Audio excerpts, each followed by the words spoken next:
Here with reaction, former presidential candidate himself, Vivek Ramaswamy, is with us. So I've said this after the State of the Union address, and I've been pointing this out, and it's becoming more evident every day. Joe Biden needs to shore up his base. That is not a problem that Donald Trump seems to be having. They're coming out in droves for Donald Trump. Now, that also, in my mind, well, that's an opportunity for Donald Trump, because now he has an opportunity to say, OK, this is what I did in the 4 years I was president. How are things working out under Joe Biden? Are you better off than you were 4 years ago? Don't listen to the demagoguery of the left. How are your families doing? Do you feel safe and secure? How are your schools doing? You know, how are things when you go to the grocery store? Basic things. Your thoughts? Well, look, this is the first time in over a century that American voters have had this opportunity to compare two 4-year back-to-back records. You have 4 years of Biden, 4 years of Trump. Vote accordingly. Which one actually served you better? And that should spell a landslide election. I think that's possible this year, Sean, in a way we haven't seen since Ronald Reagan in 1980 and in 1984. That's the opportunity that Donald Trump has, and I believe will deliver this year, which will unite this country. And, you know, you talked about the black and Hispanic voters swinging in Trump's direction.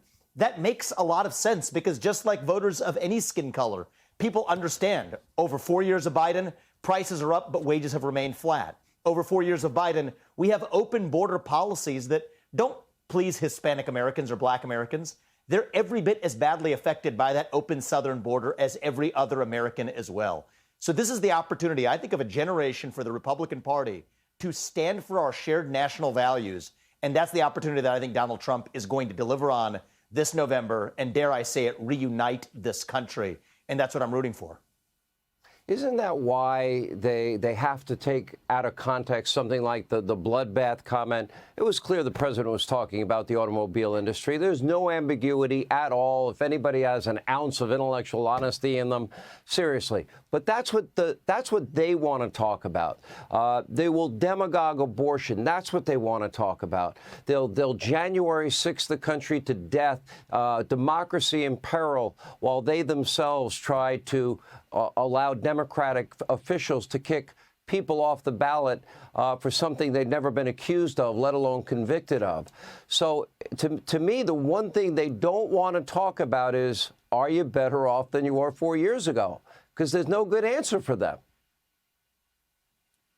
Well, it's up to us to talk about it instead then, Sean. But I'll tell you this about the mainstream media. People in this country understand that they have been lied to. Back in 2016 and in 2020, it was a different story. But you know what? Fool me once, shame on you. Fool me twice, shame on me. That's what most Americans know. And I think now more than ever, there's an opportunity for those in the mainstream left-wing media, if just one of them had the courage to look their audience in the eye and just tell them at home, we lied to you. We're sorry about it. Here's how we're going to change that, about the truth of what really happened, about the Russia collusion hoax that never was, the origin of COVID-19 that we lied to you on, the Hunter Biden laptop on the eve of the last election. We systematically lied to you, and we apologize for it. Yet not one of them has done it. And if they do, I think that whether it's the New York Times or MSNBC or any other institution, it will rebuild trust in this country. But I'm not holding my breath for that, Sean. And so, yes, it's up to us to speak the truth, speak it unapologetically. People across this country, black or white, man or woman, and even Democrat or Republican, are starving for that. That's what Donald Trump and our America First movement is going to deliver. And I think that's how we're going to unite this country and get our country back. If there's one advantage, I would argue that Democrats have heading into this election, and I give a lot of credit to Laura Trump and what she has said on this program and where she is going to focus a lot of her energy. It's going to be on partisan observers, especially in key swing states, in every precinct, watching voting all day, vote counting all night.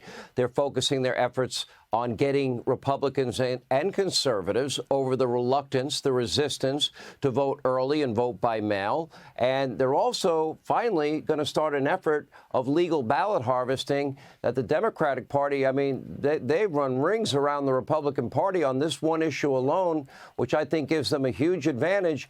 If it comes down to another year where maybe 6, 7 states and a couple of 100,000 votes will make all the difference, that is a big deal. Do you have confidence that they'll be able to pull that off in the short time they have? I have confidence that whatever is necessary is possible, and it is indeed necessary.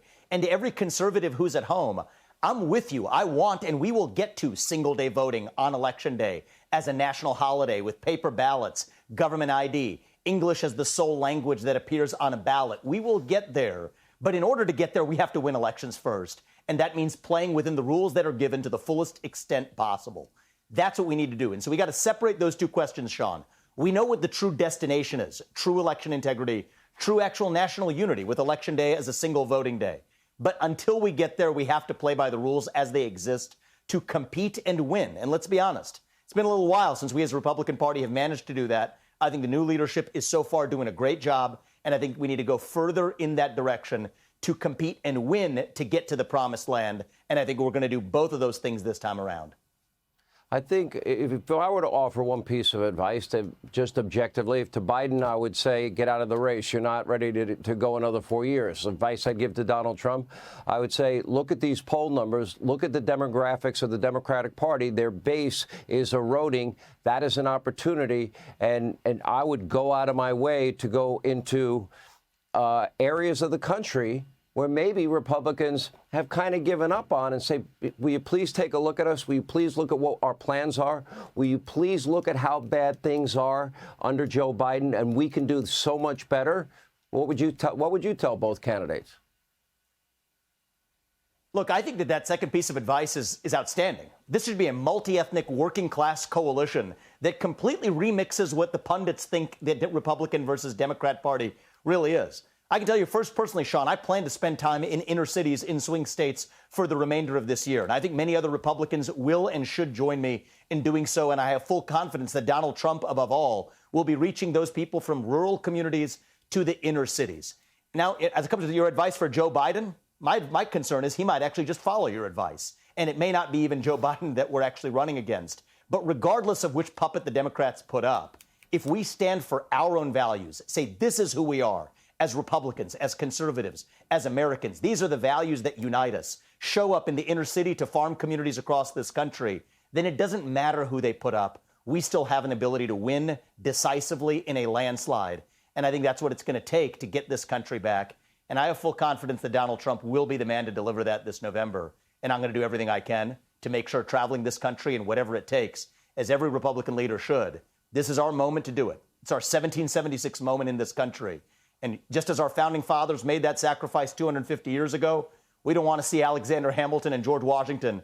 They ask us, what did you do for your country? We better have a darn good answer, and this is our year to deliver it. All right, Vivek Ramaswamy, inspiring message. Thank you, sir. Hey, Sean Hannity here. Hey, click here to subscribe to Fox News YouTube page and catch our hottest interviews and most compelling analysis. You will not get it anywhere else.